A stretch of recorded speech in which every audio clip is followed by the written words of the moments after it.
নমস্কার, আপনারা দেখছেন এখন দাসপুর বার্তা। অসহায়ার পাশে মিশন বিদ্যাসাগর ও গুডলি দিশা। ঘাটাল মহকুমার ডিঙাল মনোহরপুর জিপির অন্তর্গত একবালপুরের স্থায়ী বাসিন্দা ভোলানাথ রায়ের বৌমা রূপা রায়ের স্বামী সুনীল রায় ক্যান্সারে বহু বছর পূর্বেই মারা গিয়েছেন।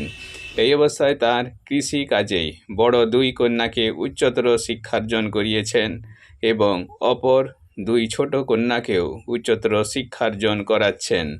এমন অবস্থায় স্নাতকোত্তর বড় কন্যার বিয়ের পাকা কথার পর চূড়ান্ত প্রস্তুতি পর্যায়ে 19 এপ্রিল শুক্রবার রাতে সন্দেহজনকভাবে আগুনে ভস্মীভূত হয়েছে সঞ্চিত অর্থসহ সব কিছু।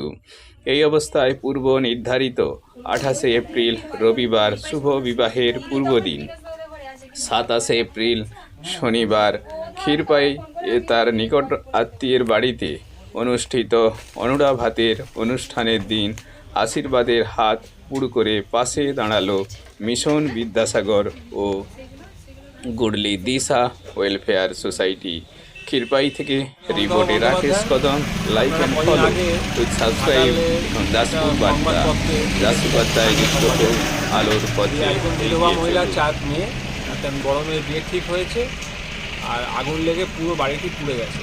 তাতে টিনের বাক্সে ছিল টাকা ছিল, সেগুলো পুড়ে যায়, 3 লক্ষ টাকা মতন পুড়ে যায়। তো সেই খবরটি আমি আমার ফেসবুক ওয়ালে দিয়েছিলাম মিশন বিদ্যাসাগর থেকে, এবং দিশা ওয়েলফেয়ার সোসাইটি মিশন বিদ্যাসাগর পণ্ডিত ঈশ্বরচন্দ্র বিদ্যাসাগরের আদর্শ সামনে রেখে কাজ করে। তো আমরা এইটা অনুরোধ করেছিলাম যে যদি সাহায্য করা যায়, স্বজাতির একটি মেয়ের বিয়ে যদি আমরা সাহায্য করতে পারি।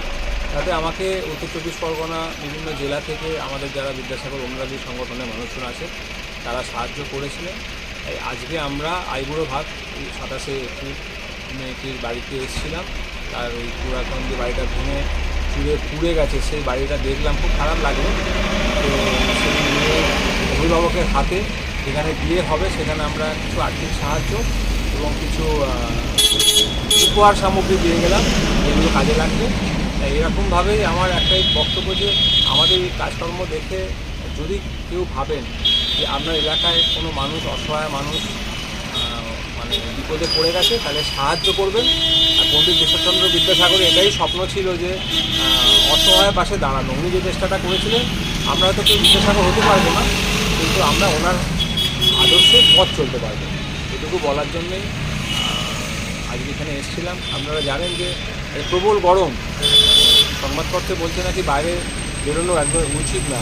সেখানে দাঁড়িয়েও দিশা ওয়েলফেয়ার সোসাইটি এবং মিশন বিদ্যাসাগরের যারা আছেন, শান্তনুদেব দলুই সাংবাদিক আছেন, কিঙ্কর পাত্র প্রধান শিক্ষক ছিলেন, সুভাষচন্দ্র দত্ত, বরুণ বিশ্বাস, শ্রীকান্ত কদম, এবং যারা আমাদের আরেকজন আমাদের ঘাটালের একজন স্পোর্টস গুডসের ব্যবসায়ী একজন আছেন, রাজকুমার দে, তিনি, তারা সবাই একসঙ্গে আমরা গেছিলাম, সেখানে ঘুরে এসেছি। এবং মেয়েটির মাকে উনি কাঁদছিলেন, তো বলে এলাম যে কালকে যখন জামাইকে বরণ করবে অবশ্যই একটু হাসি মুখে বরণ করবেন, আমরা সবাই আছি আপনার সঙ্গে। জয় বিদ্যাসাগর।